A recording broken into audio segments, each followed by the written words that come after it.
Hello. This lecture will cover pages 267 through 274 of my lecture notes. Please print those pages out and have them in front of you as I present this lecture on arithmetic hardware, parallel binary counters. In the past few lectures, we were discussing binary arithmetic and how to handle signed, unsigned, and BCD numbers.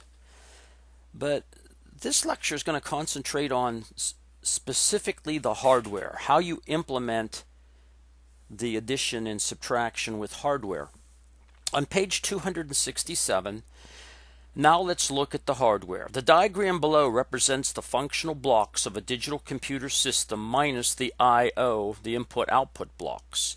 I want you to notice here that we have a memory unit and we have a control unit. We've talked about the memory unit. We talked about the control unit. Inside this dashed line, we have an accumulator, we have an arithmetic, and we have arithmetic circuits, and we have a register, a B register or a buffer register. These three elements here comprise the arithmetic logic unit. The accumulator, the arithmetic circuits, and this B register down here are referred to as an arithmetic logic unit. We discussed previously the central processing unit, or the CPU, is equal to the ALU plus this control unit. So if we add this control unit to the ALU, we're going to get a central processing unit. Now, do you see these lines that run between the memory unit and the ALU? These lines I'm going to represent with n bits. They could be 8 bits, they could be 16 bits, or they could be 32 bits, it could be 64 bits. Whenever they refer to an 8-bit computer, or a 16-bit computer, or a 32 or a 64-bit computer, or a 128-bit computer, they're referring to these data lines that run between the memory unit and the ALU. We discussed that before. So now when you hear the terminology as a 64-bit system or a 64-bit processor, you know what they're talking about. It's the number of lines that run between the arithmetic logic unit and the memory unit. This is a nice block diagram that explains the general hardware. On page number 268, we're going to talk about half adders. Half adders are a combinational logic circuit that basically add just 2 bits. Okay, it's a combinational logic circuit that adds just 2 bits. I see I got that cut off up here, but the truth table, we always start with the truth table. Here we have bit A0 and bit B0. Now, what I want you to recognize there, we're talking about just these 2 bits here.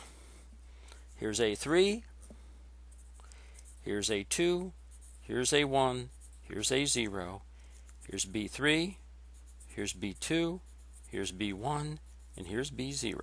And we're just going to add those 2 nibbles up, and I'm just adding these 2 bits here to get a sum 0 right there. So we went through this truth table before, but let's take a look at it. We're going to get 2 outputs. We're going to get a sum output, and we could get a carry output. The sum output is down here, and the carry output would be if we have a carry. I'm going to call that carry 0 if we bring it around. So a 0 and a 0 will give you a sum of 0 with a carry of 0. A 0 or a 1 or a 1 or a 0 makes no difference. It's going to give you a sum of a 1 with no carry. And here's a 1 and a 1, which gives us a 0 sum, which gives us a carry of 1. Well, keep in mind that if we take a 1 and a 1 and we add those up, we're going to get a sum of 0 and we're going to get a carry of 1 over here, so we can get the binary 2. That's all we're talking about here. So the fundamental products for sum are A0 bar B0 or A0 B0 bar. Well, you recognize that is the exclusive OR between A0 and B0. And the fundamental product gives us the carry output is just the AND function. There's one fundamental product, which is A and 0, B 0. So there's our two equations. So we get an implementation of the half adder, which is simply the implementation of these two Boolean expressions, and it looks like this. This is in your book. You can refer to it here. Here's our A0 bit, here's our B0 bit. You add them, that's where you get your carry.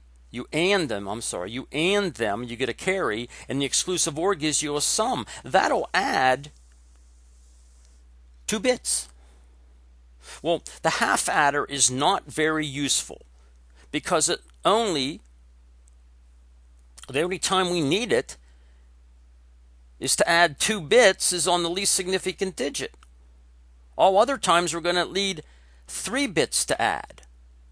What do I mean by that? Well, here it is. Here's our A3 through A0 and our B3 through B0. We add these two up. The only time we add 2 bits is on the LSB here. The A0 and the B0 gives us a result 0 or a sum 0. And then for the next bit, we need at least 3 because you have a carry potential here. And then on the next one, you have a carry potential. So you only need 2 bits for the least significant. Then every other time you're doing 3 bits. Therefore, the half adder is not very useful. That leads us to the full adder. The definition of a full adder is a combinational logic circuit that performs the arithmetic addition of 3 input bits. The half adder was a combinational logic circuit that performed the arithmetic addition of 2 input bits, but now we're talking about a full adder. Well, here's the truth table for the full adder. Here's our A and our B, our random A and B, and a carry in. We're going to call this A, we're going to call this B, and this will be a carry that's coming in from a previous bit location. Same thing here. Here's our A and B, and here's our carry in. Here's our A and B, and here's our carry in. This is how you can visualize it. But it requires a truth table with 2 outputs. You need a sum and you need a carry. I think you can look through this truth table and perform the sum as the sum, looking at the fundamental products as sum of the midterms 1, 2, 4, and 7, 1, 2, 4, and 7, and the carry is the sum of the midterms 3, 5, 6, and 7. This is how combinational logic is done. You already know how to do this. How do you implement that? Well, if you take a look in the book or look on page 271, we're going to go ahead and implement this. And it looks like this. This is the implementation of the full adder. Right there. Here's our sum, and here's our carry out. Now, we're not going to care a lot about the workings of this full adder or half adder. We're going to look at the internal detail of it. We're going to look at the block diagram. Let's look at the block diagram at the bottom of page 271. Notice that for a full adder, you have to have 3 inputs. I'm going to call this A sub x, B sub x, and carry in. And it's going to produce 2 outputs, a sum and a carry. And I'm showing it like this, and the book shows it like this too, where we have a carry in because you're going to tie these together.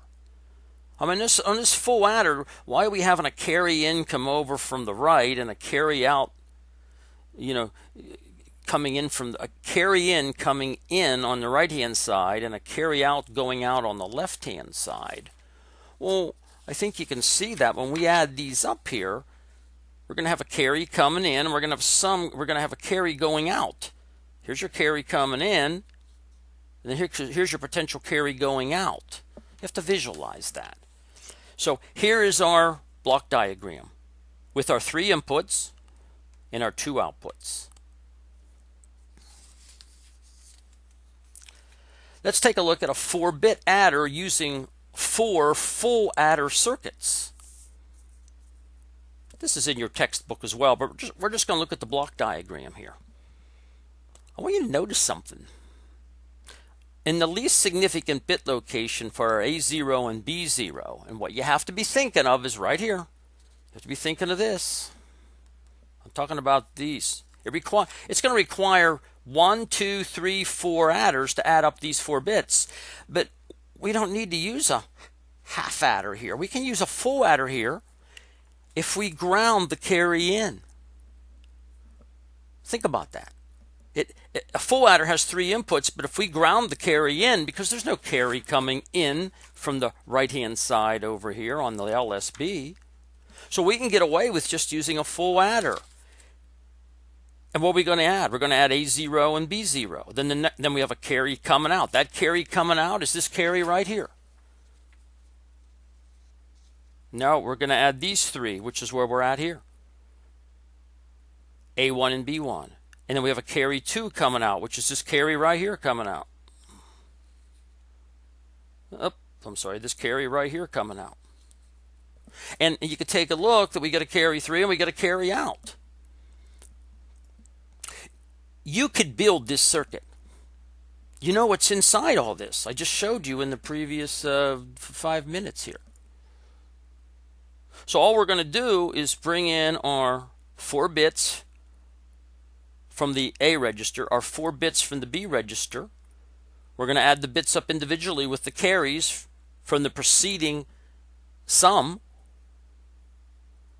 And we're going to get a sum that's going to go into a 4-bit register. These are 4 D flip-flops here. That's all there is to a 4-bit adder using 4 full adders. 4 full adder circuits. Now, this register where everything gets accumulated to is referred to as the accumulator, remember? It's usually an 8 or a 16-bit register, but I'm just showing you this is 4 registers. Very simple 4-bit adder here, so I'm just showing this as a 4-bit sum, which is the 4-bit accumulator, using D flip-flops. If you take a look at page 273, and what we're going to do, this is in your textbook, and you're going to have to find this basically in your version. But I want you to understand how this complete 4-bit parallel adder with registers functions. If you take a look at the next page, what they have is they have a sequence of operations here. There's a sequence of 6 operations, and I'm going to show you basically how to take a 9 and add it to a 5 and end up with a 14, a 1, 1, 1, 0, using the hardware. And if you can do it with 8 bits, you can do it with 16 bits or 32 bits. So let's take a look at this circuit right here.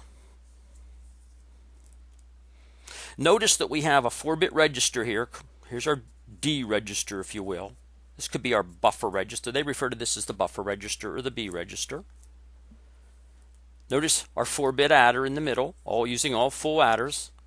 This carry 0 here coming in from the right is going to be ground. Don't forget we take that to ground. And here's our accumulator. I'm just showing 4 bits of the accumulator.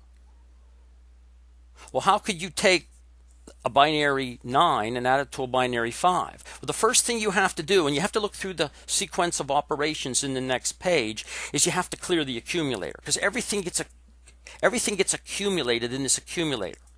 So I'm going to hit a clear pulse right here. This clear is going to go low, and it's going to clear just the accumulator to a 0, 0, 0, 0.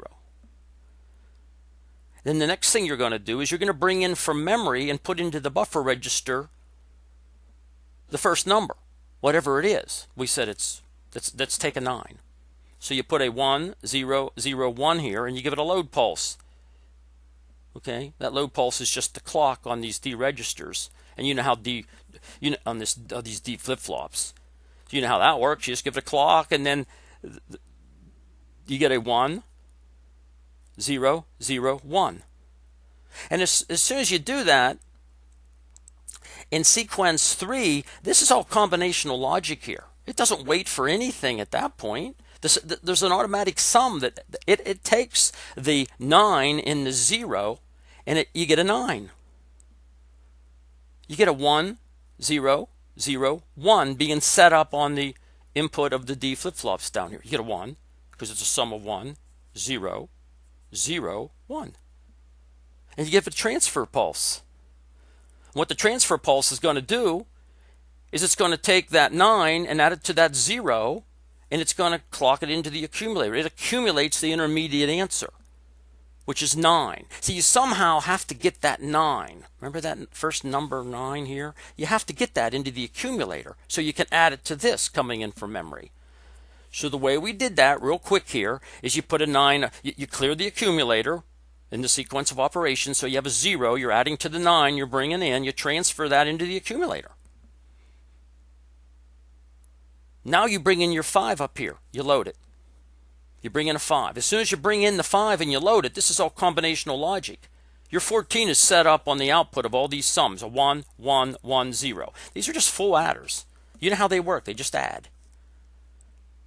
2 bits, B0, A0, B1, A1, B2, A2, B3, A3.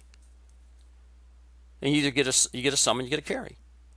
So it sets up your 14, you give it a transfer pulse, and the transfer just takes the addition and memorizes it in the accumulator, accumulates it in the accumulator. So after that second transfer pulse, because you have to go through this sequence of operations 2 times, and it takes a minute to go through it here, you end up with your sum in your accumulator of 14. Now they give you a timing diagram down here, and what I like to do on the timing diagrams is I like to show the edges that things happen on. Well, keep in mind that clear is asynchronous. As soon as that clear pulse comes, it clears the accumulator. And both the load and the transfer pulses, if you take a look, are positive edge because they're positive edge clocks in both cases. Positive edge clock, positive edge clock.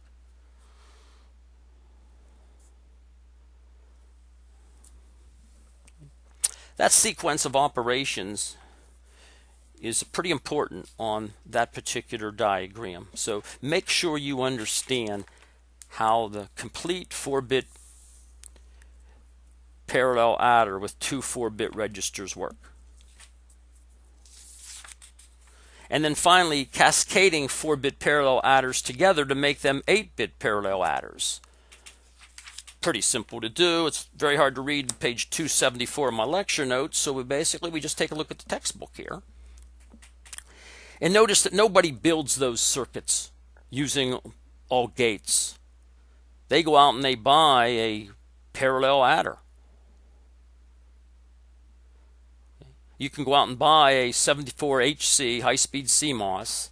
I'm sure they make them in other families too, a 74LS or 74ALS. But it's a 283 chip. That 283 chip is it's a 4-bit parallel adder. It's all in the integrated circuit. So all those intermediate carries between the A0, B0, and the A1 and the B1, and the A2 and the B2, and the A3 and the B3, that's all internal. You just worry about a carry 0 coming in and a carry 4 going out. That carry 0 goes into the A0, B0, and that carry 4 is the carry coming out of the A3, B3. Think about that. And you get a sum 3, sum 2, sum 1, sum 0. So you have on the 4-bit parallel adder, you have 4 and 4 and 1. You have 9 inputs, and you have 5 outputs. Well, how can you make an 8-bit adder out of that? Well, just cascade them together. See, that's why you don't ground this A0. Well, you will over here. If this is the LSB coming here, that's sum 0. If this is the LSB, you're going to ground that because that's the first 2 bits you're adding. But you don't ground this one because this carry coming out here on C4 becomes the C0 of the second chip. You just put 2 of these chips together and you cascade them together.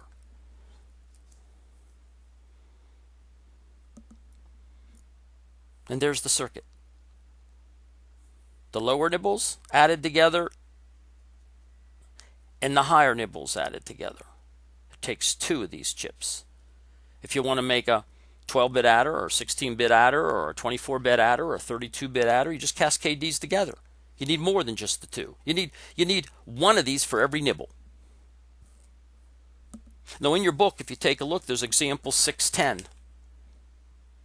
Very important in example 610, relating to this figure here.